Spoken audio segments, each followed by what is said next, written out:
Hola, nuestro tema es la etnoeducación para comunidades indígenas. Nuestro grupo está conformado por Noemí Peñalosa, Lauren Pérez, Sharon Blanco, Daniela Mercado y quien les habla, Yurleidis Acosta. La etnoeducación para comunidades indígenas. Los pueblos indígenas son en su origen la conformación del Estado colombiano. Estos han tenido que ver con el largo proceso histórico, pasando por las luchas de independencia a la conformación de la República. Ha sido un camino difícil de resistencia, defensa cultural y territorial, pero también un aporte significativo a la cultura y a la vida nacional. La etnoeducación para los pueblos indígenas se inicia en la década de los 70. Como resultado de sus luchas se logra el reconocimiento de una educación propia. Esta se vio reglamentada por la Ley 115 de 1994 mediante la siguiente legislación. El decreto 1142 de 1978 contempla que la educación indígena debe estar ligada a sus características culturales y necesidades. El decreto 85 de 1980 faculta el nombramiento del personal bilingüe en las comunidades indígenas. La resolución 3454 de 1984 crea el grupo de etnoeducación dentro del MEM, esto con el fin de impulsar programas etnoeducativos en los pueblos indígenas. El decreto 1498 de 1986 hace nombramiento para maestros indígenas que no estarán sometidos al sistema de concursos.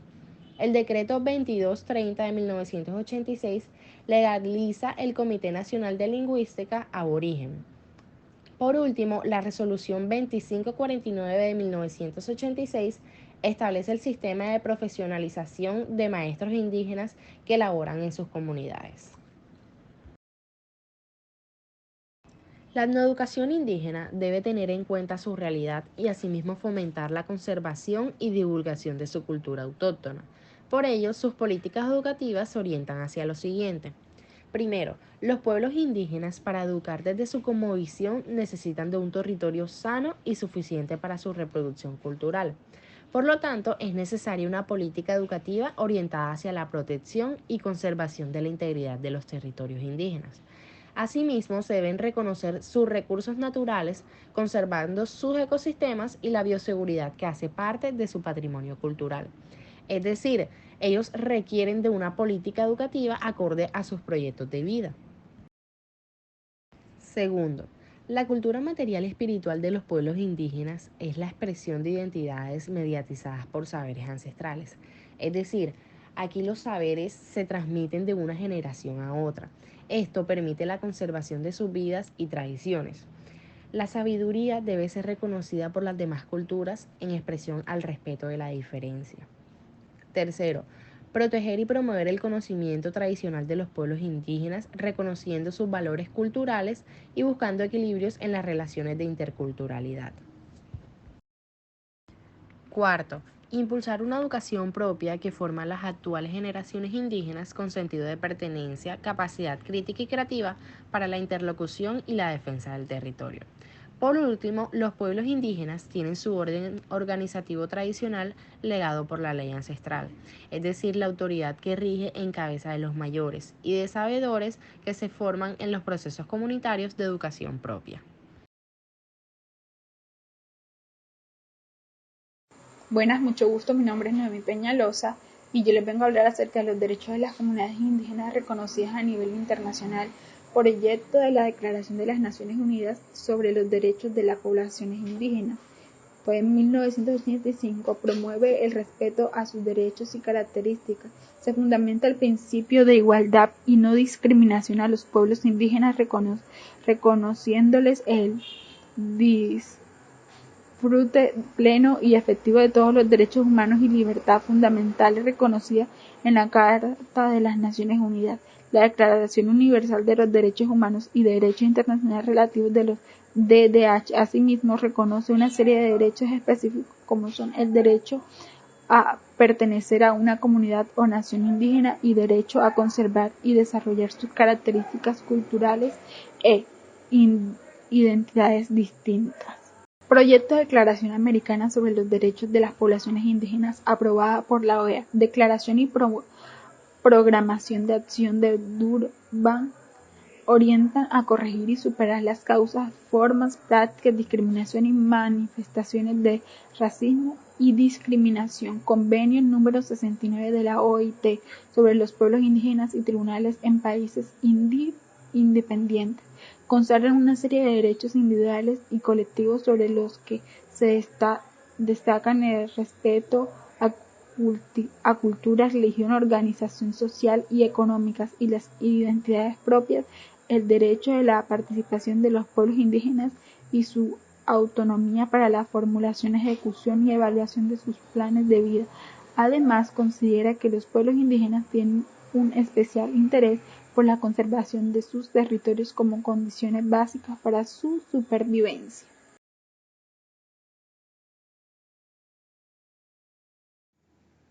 La etnoeducación para comunidades afrocolombianas.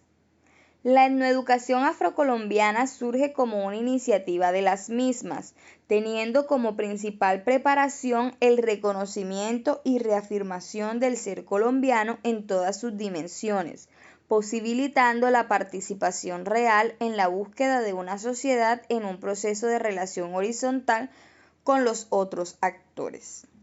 La etnoeducación en las comunidades afrocolombianas se constituye como el orientador de los procesos de reafirmación de los siguientes ejes específicos de la identidad. Historia.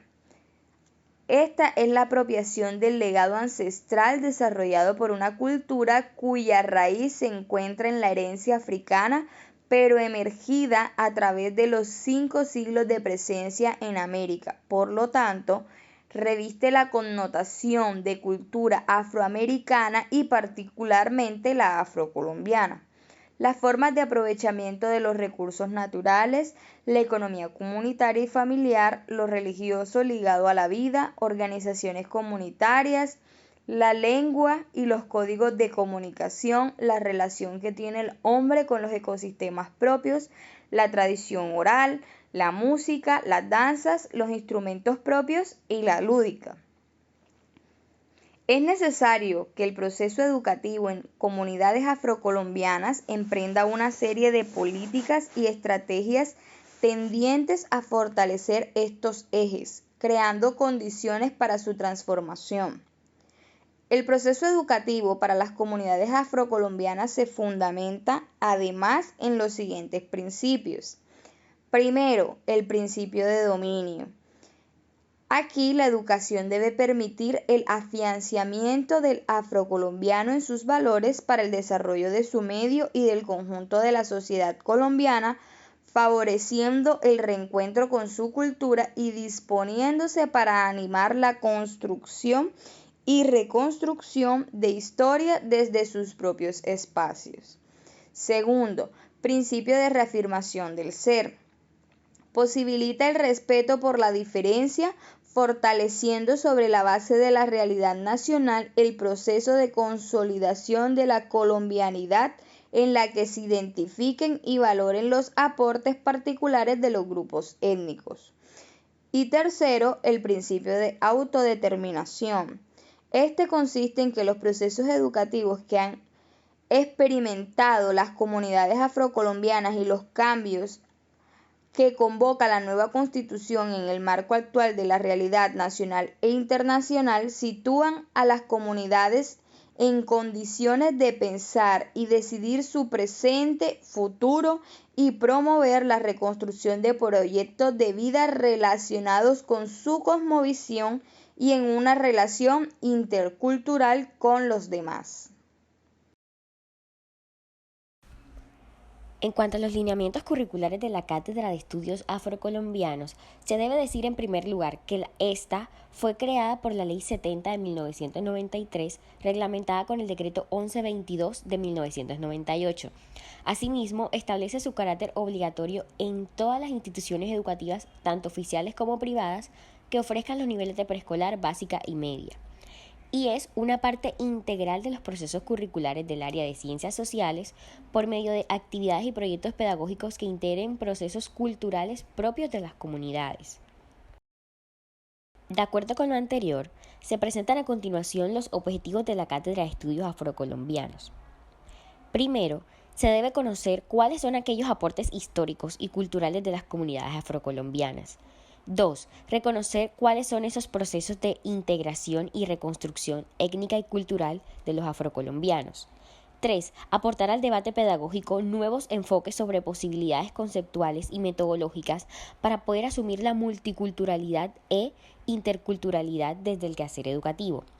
4. Contribuir al fortalecimiento, autoconocimiento, autoestima del sentido de pertenencia a la nación. 5. Replantear los enfoques y aquellos materiales pedagógicos que orientan la realización de los textos y material de estudio de la realidad afrocolombiana. 6. Propiciar el respeto a la diversidad étnica y contribuir a la consolidación de la etnoeducación del país. El sentido de la Cátedra de Estudios Afrocolombianos. Esta es una propuesta construida con la participación de pedagogos líderes comunitarios al interior de las comunidades afrocolombianas. El objetivo es promover el conocimiento de la historia y la cultura en la búsqueda de la igualdad con las demás.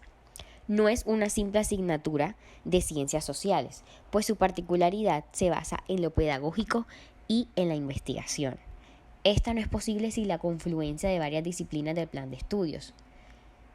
Asimismo, es importante decir que la Cátedra de Estudios Afrocolombianos es una guía para la planeación y desarrollo curricular que impregna toda la vida escolar. Es decir, que es importante desarrollarla con un enfoque transversal, considerando las realidades regionales e institucionales, así como también atravesar las distintas áreas del conocimiento, de tal manera que la Cátedra de Estudios Afrocolombianos no sea un capítulo aparte.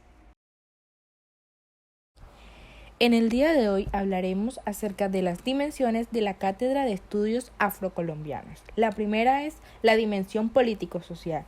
La etnoeducación en general y la Cátedra de Estudios Afrocolombianos son reivindicaciones importantes del movimiento social de las comunidades negras, que busca superar el desconocimiento del aporte significativo de los afrocolombianos a la construcción de la nacionalidad en lo material, lo cultural, lo político, el desarrollo socioeconómico, así como la escasa retribución del país a estos en términos de reconocimiento y valoración como etnia, a fin de eliminar la invisibilidad política, social y económica y la inequidad en la inversión social para su sostenimiento y desarrollo. La segunda es la dimensión pedagógica. Aquí, la Cátedra de Estudios Afrocolombianos no puede ser ajena a los cambios generados por los acontecimientos científicos, sociales, tecnológicos, políticos y económicos y culturales del siglo XXI, los cuales afectan el campo del conocimiento y establecen un nuevo orden y nuevas reglas para el entendimiento político y cultural. Desde lo pedagógico es pertinente reflexionar sobre prácticas y teorías que hayan acreditado aciertos en otras realidades educativas para enriquecer las propias, nacionales y regionales, a fin de ampliar y enriquecer el debate nacional sobre modelos pedagógicos alternativos. También hay que considerar que la influencia de los medios masivos de comunicación como un referente importante para los procesos educativos. Estos pueden cambiar las costumbres y manera de pensar por su enorme capacidad para potenciar sus mensajes. Por lo tanto, la escuela debe educar en y con ellos para comprender su lenguaje y analizar en profundidad sus efectos en todas las dimensiones de la vida social. La tercera dimensión es la dimensión lingüística, y aquí la identidad étnica y cultural puede consolidarse o entrar en crisis por la influencia de factores históricos, políticos, económicos, sociales, psicológicos y esencialmente por los lingüísticos. Para que las lenguas propias y las variantes dialécticas no sean cada vez más marginadas o menospreciadas, la etnoeducación afrocolombiana debe estimular su valoración y enseñanza, resaltando la necesidad de su contextualización histórica y sociocultural. La cuarta dimensión es la dimensión ambiental. Los afrocolombianos han conservado, desarrollado y recreado tradiciones ancestrales sobre la apropiación de recursos del entorno, guardando una relación armoniosa con la naturaleza. Esto constituye un patrimonio cultural digno de ser considerado en el currículo en la perspectiva de aunar aportes para la solución de los evidentes problemas ambientales del país. La quinta dimensión es la dimensión geohistórica. Para los afrocolombianos, los conceptos de etnia, cultura y territorio son interdependientes. La ocupación de los espacios geográficos tiene una dimensión histórica, sociocultural y política. En este sentido, el territorio es una construcción sociocultural que parte de unas condiciones naturales donde se desarrolla la historia de una comunidad. Dimensión espiritual. La Cátedra de Estudios Afrocolombianos debe ocuparse de aspectos espirituales trascendentales como los mitos, las leyendas, los ritos fúnebres, los códigos morales, la solidaridad comunal y familiar, las manifestaciones religiosas, las artes, la música, la danza, los juegos, las prácticas mágico-religiosas ancestrales, la medicina tradicional, las cuales están presentes en sus actividades cotidianas. Dimensión investigativa. En el proceso de construcción del concepto de etnoeducación afrocolombiana, la investigación atraviesa los componentes curriculares de la cátedra en todas sus dimensiones. Uno de los propósitos de la etnoeducación afrocolombiana es explorar las diversas sistemas de conocimiento que subsisten en las comunidades afrocolombianas para su valoración, desarrollo y utilización pedagógica. Desde esta perspectiva, los saberes ancestrales no son el resultado de la ignorancia o de simples supersticiones. La investigación etnoeducativa no propone sustituir los saberes ancestrales, sino que propone interrelacionarlos por la vía de la interculturalidad en la búsqueda de acercamiento y síntesis. Y por último encontramos la dimensión internacional. Aquí la educación es un campo propicio para facilitar el intercambio de saberes y conocimientos sobre las distintas realidades de los afroamericanos con la finalidad de crear espacios de diálogo, de encuentro, de intercambio interdisciplinario y transdisciplinario sobre la realidad de la presencia de los afrodescendientes con sus movimientos sociales y organizaciones que investigan sus particularidades. Gracias.